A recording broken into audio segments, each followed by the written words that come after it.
Do you know your constitutional rights? Our founding fathers died to give every American citizen freedom of speech, due process, freedom of assembly, and the freedom to pursue life, liberty, and happiness. Rise, stand tall, be bold, and be grateful for your American heritage. This is the land of the free and the home of the brave, where everything is possible. And we are the people. Hello, welcome back to the show. Today we have an immigration special from Visaserve, based out of New Jersey. We have Ludka, David, and Gagan onto the show to talk about immigrating to the United States or Canada. So pay close attention. They're going to answer a lot of questions based on today's immigration climate. Welcome to the show, all of you. Thanks so much, Geeta. Thank you. All right. And sorry, I think it's, I said Gagan Jot, not Gagan. I had that wrong. So welcome. And it's great to have all of you. We're going to jump right into the questions. I know there's a lot that viewers need to know. It's a time of heavy immigration. And if you're coming from India or any country, maybe you're even in Canada, you want to go to the US or vice versa. This is going to be a great episode with a lot of details and information based on our current landscape. So I'm just going to jump right into it, guys. My first question for you, what happened during the H-1B lottery this year regarding multiple entries? So, Ludka, I'm going to let you tell the listening audience a little bit about, maybe by way of background, and then I can talk a little bit about, what happened this year, which was clearly an aberration from some of the prior years. Yes, so just to give you a background to everyone, as far as the H-1B, there are only 65,000 H-1Bs annually. So it's just lottery is just once a year, and it's 65,000 and 20,000 for advanced level, so master's degree and higher. So 85,000 and that's it. This year we had over 750,000 eligible registrants. So comparing to last year, I think it was around 450,000. So yep. It's much more. We kind of expected it, but it was just mind-blowing. It was a lot of registrations. If you consider there are only 85,000 H-1Bs. And just going back to your question, Geeta, there were a lot of, beneficiaries had a lot of registrations. So there could be one applicant that had maybe 10 companies filing H-1B registrations. So that was going on a lot more than maybe government expected. And I'm going to let you, David, talk about it a little bit, how they're handling it, because obviously it was a big news when it came out. It was big news. And in fact, many allegations were made that entries that were these duplicate entries that you referred to, Ludka, were made fraudulently or made by organizations which submitted these duplicates for individuals to increase their chances to be able to win the lottery. And that was, that was a new thing, because all of a sudden what ended up happening is these organizations started cropping up and saying to people, on the internet, oh, well, we can make a duplicate entry for you and possibly increase your chances of being able to win the lottery.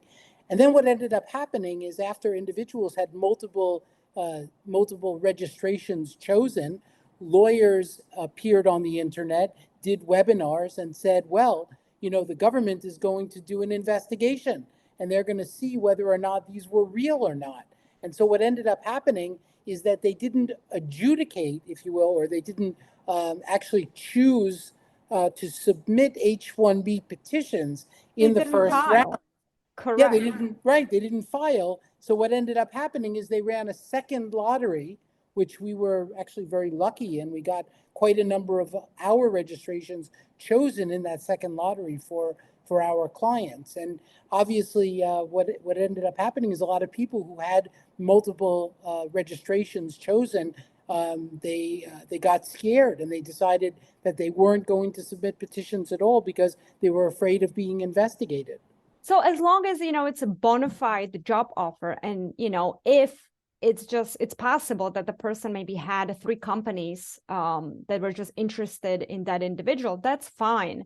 But the issue is that it's not the person, the applicant, it's the company that had to file the registration, and they had to attest, number 1, that, all the information is correct. Number 2, that it's a bona fide job offer.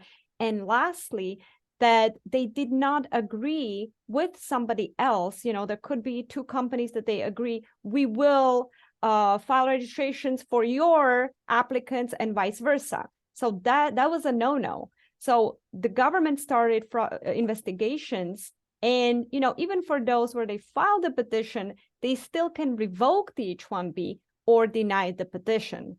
So because of that, as David explained, you may wonder what second lottery? I just said that there was one lottery. Well, it's just once a year.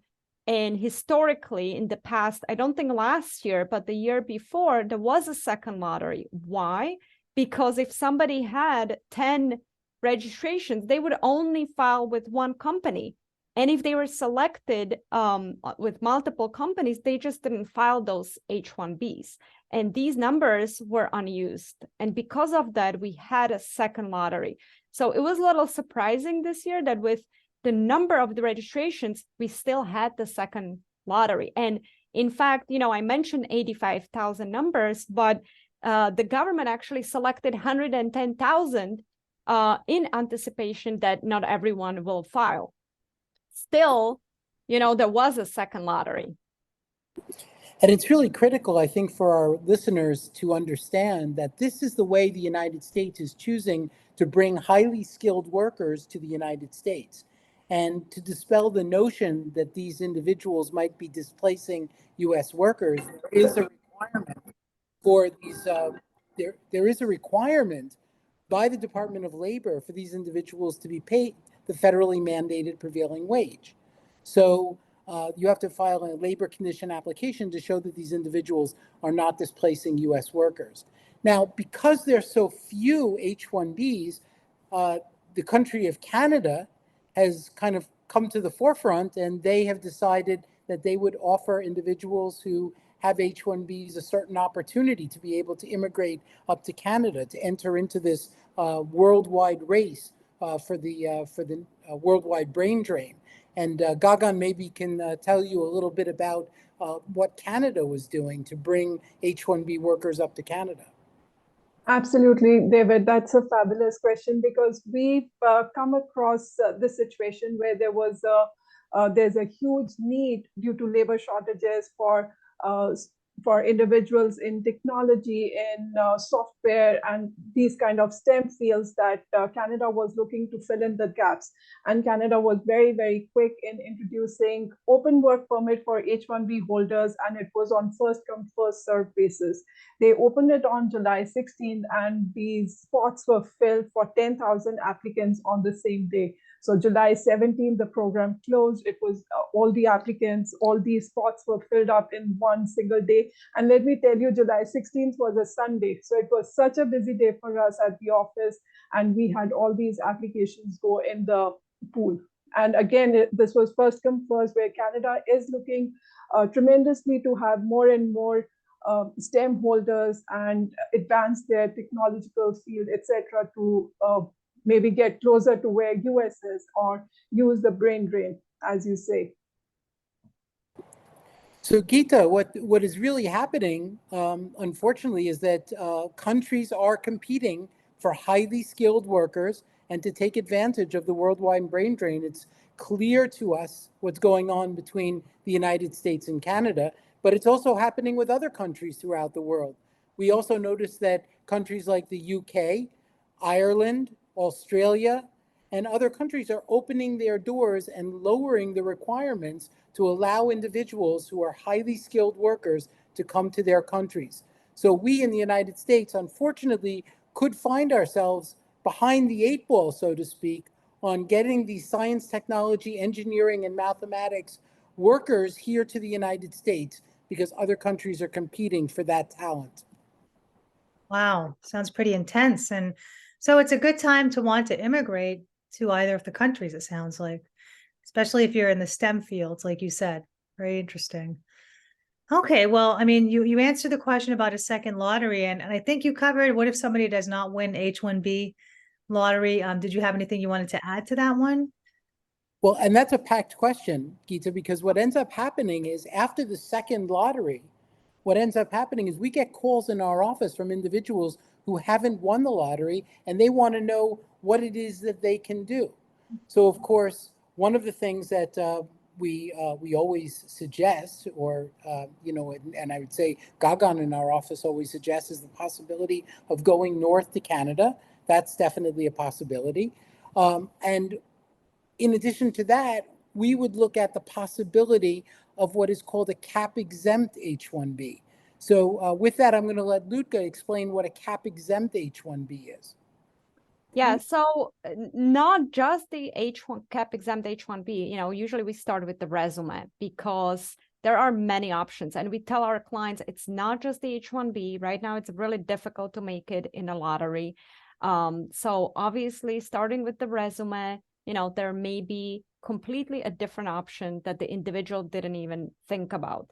So H1 cap exempt H1B, we've been using more than in the past. So this is, really great because there is no cap. So H-1B can be filed at any time during the year. That's number one.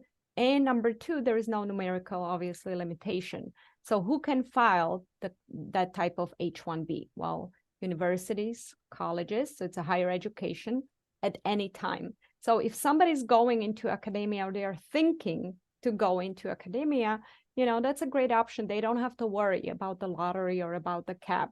Then also we have nonprofit organizations that do research. And oftentimes we find that they don't even know that they're cap exempt. So our applicants or potential clients are asking them, are you cap exempt organization? They don't even know. Unless they have done the H-1B, they don't know. And it's important for us to do analysis, whether they qualify and they are, let's say, 501c3 organization that does the research, or are they affiliated with higher education? So there are exemptions, and it's really important to evaluate whether or not somebody can fall under that cap exemption. If they do, and they get the H-1B, they can get concurrent H-1B with private industry, with any organization, as long as they maintain the cap exempt H-1B. So I have to say in the past couple of years, we've been using it quite a lot because there are just not enough H-1B numbers for all the talent that is coming to the United States. So these are the people that maybe graduated from Princeton, Harvard, researchers that they've done COVID research, and they just cannot get the lottery. So as I also mentioned, we always look at other options. So I mentioned researchers, I would immediately think of O1. So when we review the resume and we see publications, presentations, original contribution, we would immediately think of the O1. There is no numerical type of limitation. O1 can be filed at any time. So we would even maybe consider just going with the O1 rather than H-1B, so we don't have to worry and stress about the lottery. And there are a variety of other options that are available in other non-immigrant visa classifications. If we have individuals who are coming, for example, from Mexico or Canada, we have under the USMCA, which is the US-Mexico, formerly NAFTA, the North American Free Trade Agreement, we have the possibility to bring professionals who are highly skilled workers in a variety of different classifications that are set forth in that treaty. So that's another option. We also can bring folks from Australia in a treaty classification called E3. And these various classifications are done under treaty. There's also a carve out for individuals coming from Singapore and Chile on H-1B1s, which is under the Singapore Free Trade Agreement. And so that allows us to bring highly skilled workers from those countries. Unfortunately, there are certain limitations on those types of classifications, which makes the H-1B non-immigrant visa classification a lot more powerful and durable, which is why we're always looking in that direction. Wow. Okay. Very interesting. Yeah, there's definitely a lot to learn in this area. Okay, so let's move on to a different type of question. So you talked a little bit about COVID in the last episode. So with the end of the public health emergency, is the COVID vaccine still required for foreign nationals? Good question, Gita. It's not for travelers. So if you remember, what we discussed last time was that everyone had to show proof of COVID vaccination coming to the United States. So that is gone. That restriction is gone. It's not needed anymore. However, for green card application, whether it's through the consulate or adjustment of status within the US, COVID vaccine is still required. So that didn't go away. And we see a lot of clients that are struggling with it and are asking, is there something that we can do? Because, for example, I don't want to do COVID vaccine. We get these questions all the time. And, the answer is there is a waiver available, 601 waiver. It's possible.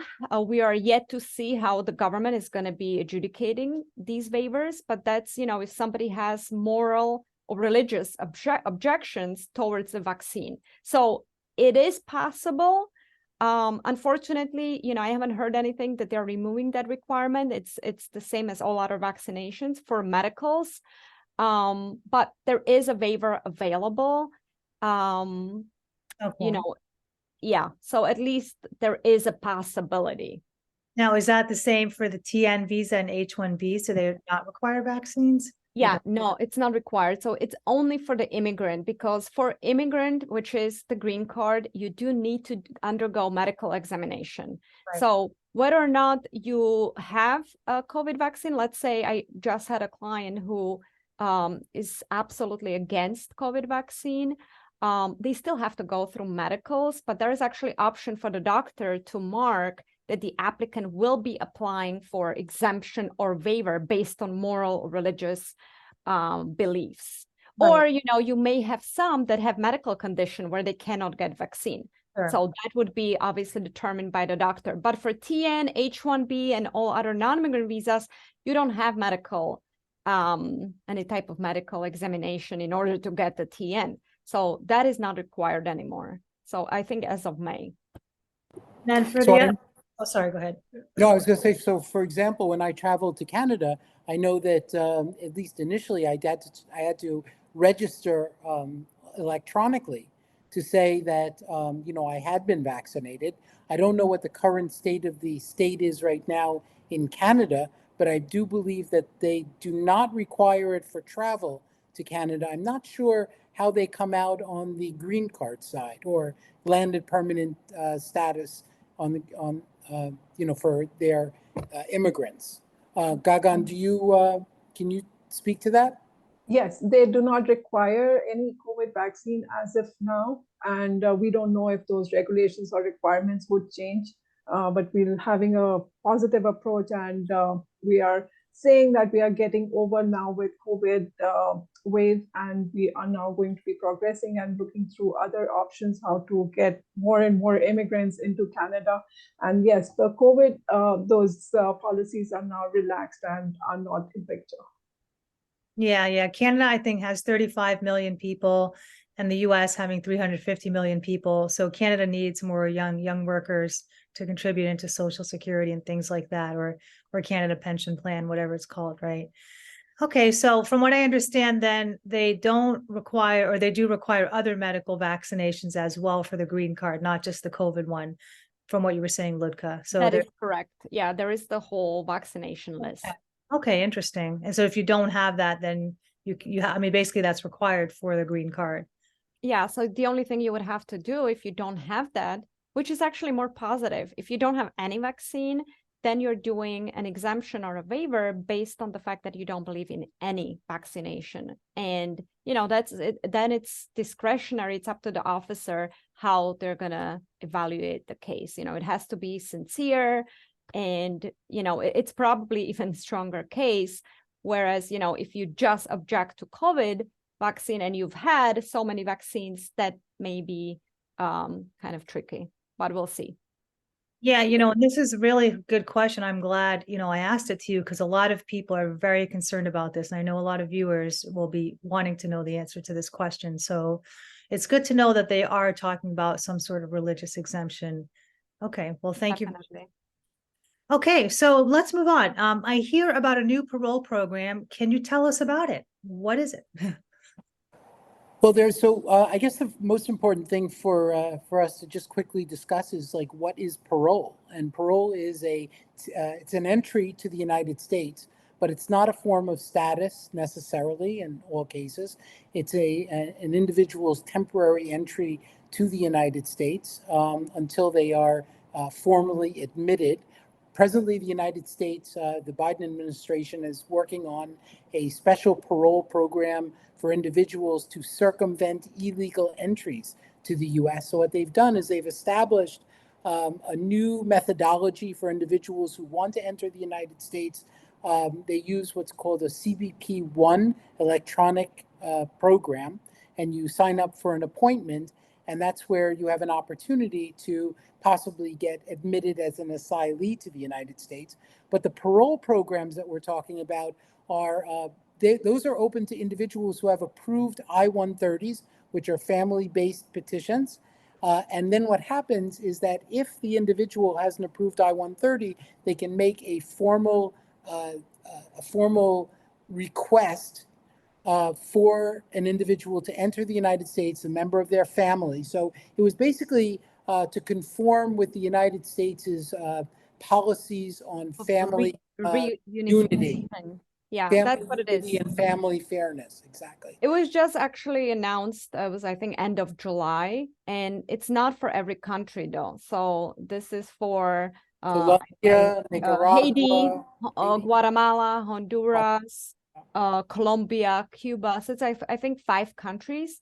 And, here the condition is that there is family petition, the I-130 petition approved, and the National Visa Center sends out, we've already received notices for eligible beneficiaries to start the process. So pretty much instead of waiting outside of the United States for the priority date to become current, they are able to enter the United States legally, and also they can apply for work permit, which obviously, would cut down on illegal immigration. They're not going to try to immigrate illegally because they would be able to come with parole. But we have all other parole programs as of 2022. There was one, Unite for Ukrainians, that was for Ukraine nationals. Also, we had for Venezuelans. So for those, I-130 is not required. I think also for Cubans, Haitians, there was a program established beginning of 2023 where there doesn't have to be a family member, an I-130 file, but there has to be a supporter. So it could be anyone. For example, right now we have a church, one of the church members is supporting a family from, I think, from Haiti, and bringing them to the United States. So there doesn't have to be family petition filed. There just has to be financial supporter who is going to file I-134A. And once it is approved by the government, then of course, the applicant can start the process as David was discussing. And, the advantage is that they get the work permit. Once they enter, they can apply for work permit. And just from a historical perspective, Geeta, it's interesting because they used to have, under, I believe it was the Clinton administration, they implemented a new type of non-immigrant visa classification that really just allowed for the very same thing. It allowed individuals to be able to be reunited with their family members, because that is one of the most important underlying policies in U.S. immigration laws, for family members not to be separated, but they're allowed to be together. Oh, okay, very nice. Wow.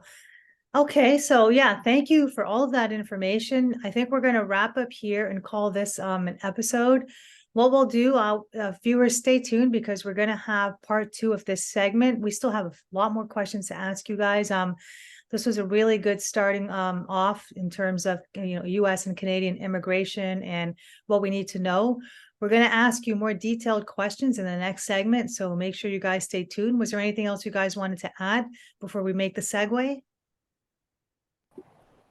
I think we just wanted to let everyone know that in addition to our multiple offices in the United States, in New Jersey, New York, and also in Florida, our most recent office that we opened down in Florida, we also now have our office up in Canada, located in Mississauga, right outside of Toronto, where now we're going to be helping individuals who can immigrate up to Canada.